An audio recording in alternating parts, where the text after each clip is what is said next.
ঐতিহাসিক ও দুষ্প্রাপ্য সামগ্রী প্রদর্শনী। আমাদের জাদুঘরে এই সংস্থার উদ্যোগ প্রদর্শনীর আয়োজন করা হয়। শনিবার দুপুরে মালদা শহরের অতুলচন্দ্র মার্কেট এলাকায় রোটারি ভবনে প্রদর্শনীর আনুষ্ঠানিক উদ্বোধন করা হয়। 24 থেকে 26 ফেব্রুয়ারি পর্যন্ত প্রতিদিন বিকেল 3টে থেকে রাত্রি 8টা পর্যন্ত চলবে প্রদর্শনী। উপস্থিত ছিলেন সংস্থার সভাপতি অভিষেক চৌধুরী, সম্পাদক পার্থপ্রতিম কুণ্ডু সহ অন্যান্য সদস্যরা। বিশেষ আকর্ষণ 1908 সালে ব্যবহৃত HMV গ্রামোফোন কলের গানের পাশাপাশি মুদ্রা, বৈদেশিক কয়েন, দেশীয় মুদ্রা, ক্যামেরা, ডাকটিকিট, রেডিও সহ বিভিন্ন দুষ্প্রাপ্য সামগ্রীর প্রদর্শনী করা হয় সেখানে। ছাত্রছাত্রীরা এই প্রদর্শনী থেকে অনেক কিছু জানতে পারবে। 24 থেকে 26 ফেব্রুয়ারি পর্যন্ত চলবে প্রদর্শনী।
সব পিতলের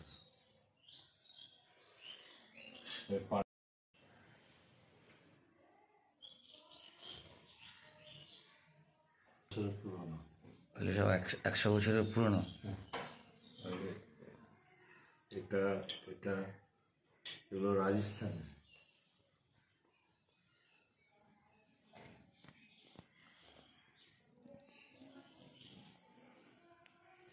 সুপারি,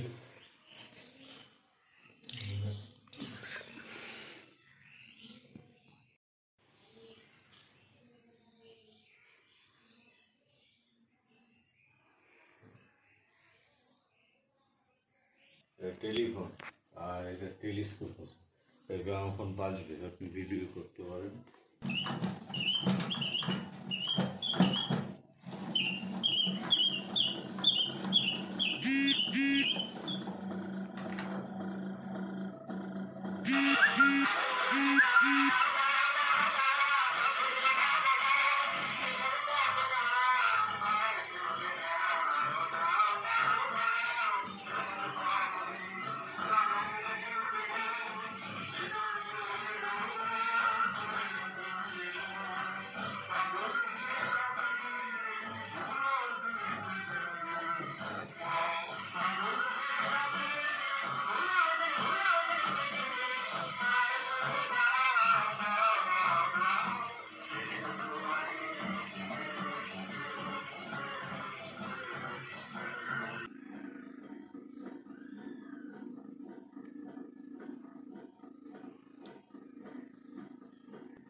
চার ব্যাটারি আছে, বের আছে।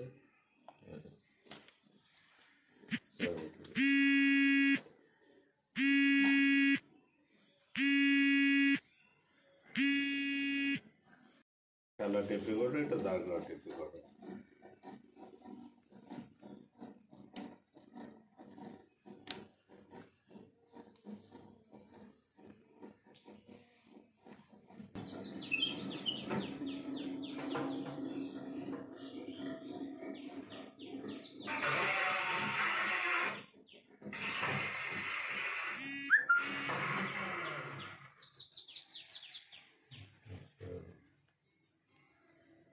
মোটামুটি 50 রকমের সুপারি কাটার জাতি আছে। হ্যাঁ বল। ছোটবেলায় মা ঠাকুমার মুখে ঘুম পাড়ানি ছড়ার গান শুনতাম।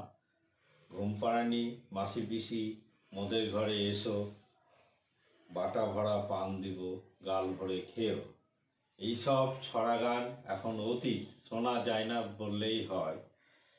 দ্বিতীয়ত, ছেলেবেলায় দেখতাম যে দাদু ঠাকুমা ওই ভোজনের পর পান সুপারি খাওয়ার একটা রেওয়াজ থাকতো। সেই সুপারি কাটার জাতি দেখতাম।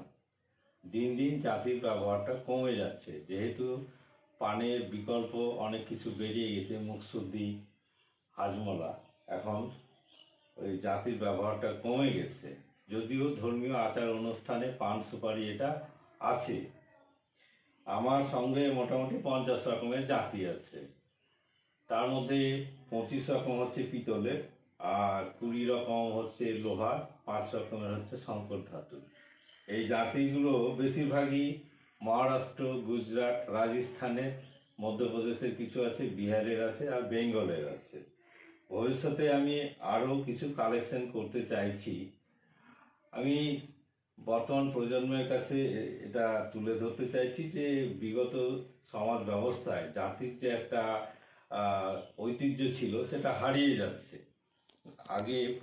আগেকার মানুষের প্রতি ঘরে ঘরে প্রায় জাতি ছিল, এবং অতিথিদের আপ্যায়ন করার জন্য পান দেওয়া হতো, আর অনুষ্ঠানের পরেও একটা পান দেওয়ার রেওয়াজ ছিল। সেটা যেন বিলুপ্ত হয়ে যাচ্ছে, সেই ধারণা থেকে আমার এই সংগ্রহ করা।